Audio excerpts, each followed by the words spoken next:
Hello everyone and welcome to the first video that will begin your explorations and engagement with topic 2, communication. So this particular video will focus once again on the core text, Marsha's Becoming a Teacher, looking at chapter 10 as a jumping off point. Very slim chapter. Again, introduces you to a number of core ideas about teacher communication that you need to begin thinking about. And this is so critical, although last topic laid the foundation in many ways to all of the other topics that we're going to be exploring and the kinds of perspective that I'm hoping that you approach your studies in this unit with. This is the first of the more pragmatic or skills-based topics. So, and directly related to assessment 1. So it really is the starting to move into, thinking about how am I going to apply the activities that I'm engaging with, the readings and the materials, etc., with the work that I'm going to be doing for the first assessment, which has both practical and written components. If you haven't gone through the requirements for assessment 1 yet, you need to start to do that. If you've only had a browse initially, I would strongly recommend having another really fine grain look into the requirements for assessment 1 as we approach topic 2 and as you engage with this particular video. As I'll be referring to most specifically how you begin to approach the practical component of what you're doing for the first assessment. So by way of introduction, the authors talk about effective communication. What does that mean for teachers? And there's a couple of quite good sentences here from the outset. They write, communicating is one of the most important things we do as teachers. And I couldn't agree more. Communication is absolutely vital to being a secondary teacher, to being a teacher in general, to being an educator more broadly. You can't get away from communication in one form or another. Most people, when they think about teachers, if you were to bring into your mind the image of a teacher, particularly a high school teacher, you would think about that person standing in front of a class, communicating in some way, talking, explaining, questioning, perhaps talking through some skills, demonstrating an experiment, writing on the board with written communication. You might even, now you're starting to develop some layers to that image. You may think about a teacher working with individuals or small groups. You may think about an individual working in teams with their colleagues and planning and thinking about learning design. You may think about a teacher sitting down with a parent, with the principal in meetings. So this idea of teachers as communicators is something that is more than just the classroom, but the classroom communication is incredibly vital to that notion of what teachers do every day, and think about that everyday practice is all about communication. In fact, the line a little bit further down that first page, or the first page of the chapter, page 168, quote from 2011 notes, communicating is the interpersonal equivalent of breathing. And I like that statement, mostly because it talks about, or to me, it talks to this notion that as teachers, we need to be as intuitive with our communication as breathing. So breathing is an intuitive, unconscious act. Your communication will always be conscious. You'll always be conscious of what you're saying and how you're saying it, whether it's through verbal or non-verbal messages.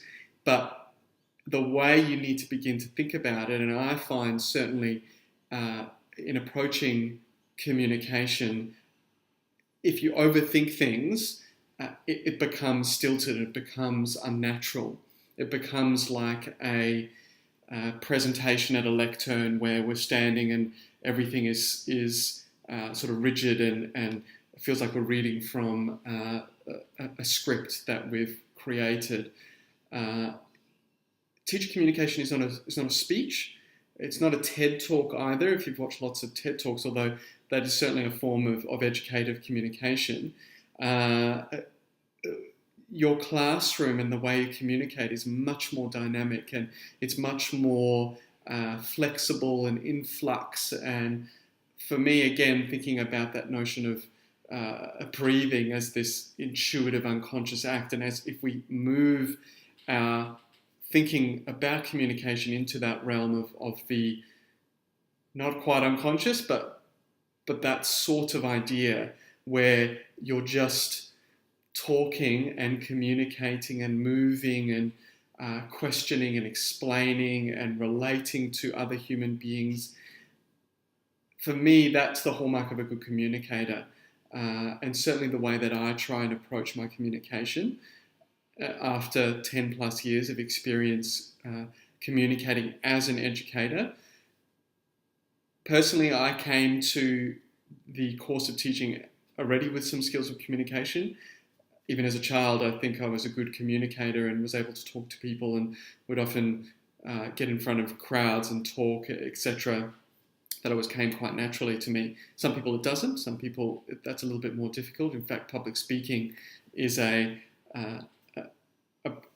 great fear in the community. Most people would do anything else and avoid public speaking at all costs. Some people are more afraid of public speaking than even deaf. So that's the kind of levels of anxiety and fear that causes. So that may be you.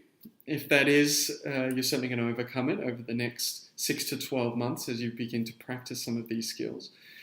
But again, thinking about what teachers do, how they communicate, the styles of communication. There are a few ideas introduced in here. I'm not necessarily going to talk to some of the models of communication and break it down in terms of empirical and sender and receiver. I don't think about it in that fine-grained term, as you've probably come to be aware of my style of thinking and how I shape some of these videos here. I'm not necessarily going to be exploring that really fine-grained detail, but if that helps you think about how to be more effective in your communications as a teacher, then go right ahead and start to explore and think about that very fine-grained kind of detail. So let's just highlight a couple more points from the reading. So page 169, the nature of communication. This points to what I was just mentioning about communication is the basis for all human interaction. We immediately think about talk and language, but it's more than just talk. It's more than just language, although language is critical in the communication of teachers to their students. If we're to look at that one aspect of what teachers do. And they talk about, the reading does talk about non-verbal communication. And to me, those are easy categories to think about in terms of, or simple categories, verbal, non-verbal. They work together, and there's sometimes there's more than the verbal and the non-verbal. And I think about emotional or social communication, which packages those two categories in verbal and non-verbal. There's different styles of communicating using those categories with different kinds of people. So the particular ways that you will employ verbal and non-verbal styles of communication with students is different to how you'll employ those types of communication with their parents, with other teachers, the written communication that you have, the communication through the learning design, through the explanations of assessment, etc., etc. So you're constantly in flux or using and blending the two categories, verbal, non-verbal, and they come together in different ways. So just moving down to the bottom of the section on page 169, thinking about how we convey meaning, where the authors state meaning is conveyed by how we say something as well as what we say. So what we say, the actual content of our words, is one part of the picture, or one aspect of the formula, if you like.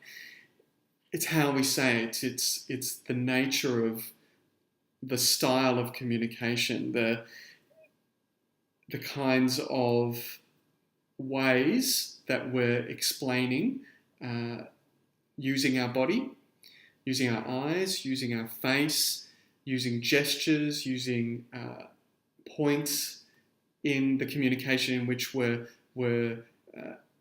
making a specific kind of, let's slow down and let's think about this. You can see here I'm demonstrating what I'm talking about, that as we talk, we can slow down to really emphasize what we're trying to say. This is really important because I'm slowing down. Or maybe we can speed up a little bit and say, okay, well, we need to be thinking about doing this and getting together in groups and working together to solve this really complex problem. So you can see there that speeding up has a way of energizing what you're saying. And obviously, with your hands, you can say specific things with your hands as you're really honing in on the point. And the eyes, the raised eyebrow, the moving forward. If we were in a classroom situation, I could demonstrate these things even further by standing up and working with my body that way. And I'm just doing it subtly here in the video. But strongly encourage you to think about when you were a student and that teacher that was just that natural communicator. What is it that they did? How did they communicate? Rather than what they said, how did they say it? And really think about it if you can. For some of you, it might be a while ago that you had a teacher. Maybe it's not in a school situation, because good communicators are everywhere, not just in schools, obviously. So maybe you have had the chance to be in a training a particular program or professional development with work, and a great trainer has come and you go, wow, they are just fantastic in the way they communicate. Maybe think about yourself. Maybe you've had opportunities to communicate in front of groups in which you can employ particular skills, and you find after experience and practice you've gotten quite good at that. Thinking about this how of communication, not just the what, is critical here. The authors do point to verbal communication and talking about that just in terms of how often that really does happen in schools and classrooms and the exchanges that teachers have with their students in particular. The teacher will be doing the talking most of the time, and in fact they don't actually even talk about the learning content. They talk about everything else associated with the running of a classroom or the management of that environment. So they talk about management and supervision of particular tasks. Okay, this is what we're going to be doing. This is how we're going to do it. These are the rules. This is how I want you to work in groups, etc., etc. And research has shown that very little time is directed at posing questions about content and challenging students to be involved and move towards higher order thinking. So if you're not quite sure what higher order thinking means, you can Google it. There's plenty of good sites that give an overview. I might plug one in here. I will plug one in here into the YouTube notes. In terms of higher order thinking, what that means, it's really anything that moves beyond simple recall and comprehension and the most basic elements of learning, where we just regurgitate something that we've learned. Higher order thinking is the ways we connect pieces of our learning together. It's also, there's an element of transfer there, so how we transfer something that we know into another context. So there's a few aspects of higher order learning and thinking, but teachers tend to do most of the what we might call lower order or bottom order thinking. So it's mostly about the retention of information and the recall and the simple transmission of, okay, this is what we have to learn. Here are the facts, X, Y, and Z. Now I want you to practice X, Y, and Z and then tell it back to me. That's really what a lot of the teachers do in terms of that verbal communication. So the authors point to, and I was just demonstrating a couple of examples there about the non-verbal communication, about what you're doing with your voice. I like here how they talk about encouraging and warm, and think about your voice very carefully. And some people come to the teaching profession with a natural teacher voice or speaking voice. They are are able to just use their voice in a particular way that is warm, encouraging, is easy to listen to. There might be particular aspects of your voice that you find are quite good in terms of perhaps the pace in which you speak. Certainly in public speaking, maybe you have a good pace. How is your enunciation, for example? How well do you enunciate every word that you're verbally communicating? Do you have an accent? Is it a thick accent? Do you slur certain words or certainly draw out vowels or certain way? Particularly the Australian accent can mash vowels together and consonants and string words together quickly to make it very difficult to understand what is being said. Certainly in a group environment where you're verbally communicating to a group, you have to be very articulate and you have to enunciate. It's very important. It doesn't need to be a kind of very formal way of talking either. I think it still needs to be in a way conversational and, as I say, naturalistic. It needs to flow naturally, but you can't mumble, you can't slur in your words. So you really need to be thinking about, how do I communicate? Practice. All of these things that they talk about here in this little dot point list on page 170 about facial expressions. What do I do with my face? Again, it's very interesting for myself moving into this online teaching environment and recording these videos. It's a new way for me to communicate, and it's proving, I hope, effective for you as a learner.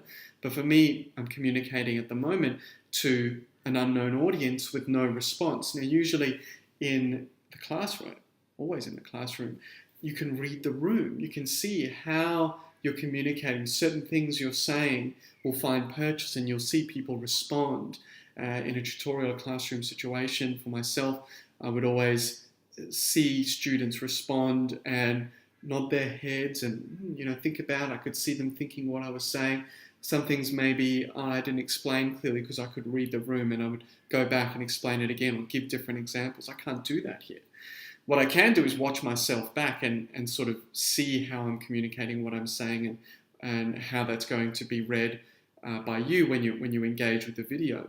But for yourself, you may want to, if you've got a laptop, do what I'm doing right now. Just record a video explaining something. I'm going to move to that shortly in regards to the assessment. But in terms of how am I using my voice, how am I using my face, what do I do with my eyebrows, my hands, how warm, how emotive is what I'm saying, what's actually going on, watch it back, and then diagnose it, certainly before you go off and you do it for real in terms of the practice that you're doing for assessment 1.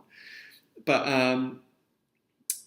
have a look at that list and think about it, because when you do engage with the practical side of assessment 1, I want you to be thinking about all those aspects of the non-verbal communication, and certainly because you're explaining something to a group of learners, whether or not they know about what you're explaining you to, as I was saying, normally in a group communication environment, you read your room, you read your learners. So that will determine how you maybe flex and shape and do things differently. And certainly watching videos back of this kind of practice, maybe recording one-on-one for yourself, or certainly when you do it for the assessment. So just moving quickly along to models of communication, page 171. I'm not going to explore some of these models in this video at all. It's not the way I think, but I do like the most simple model here that they describe.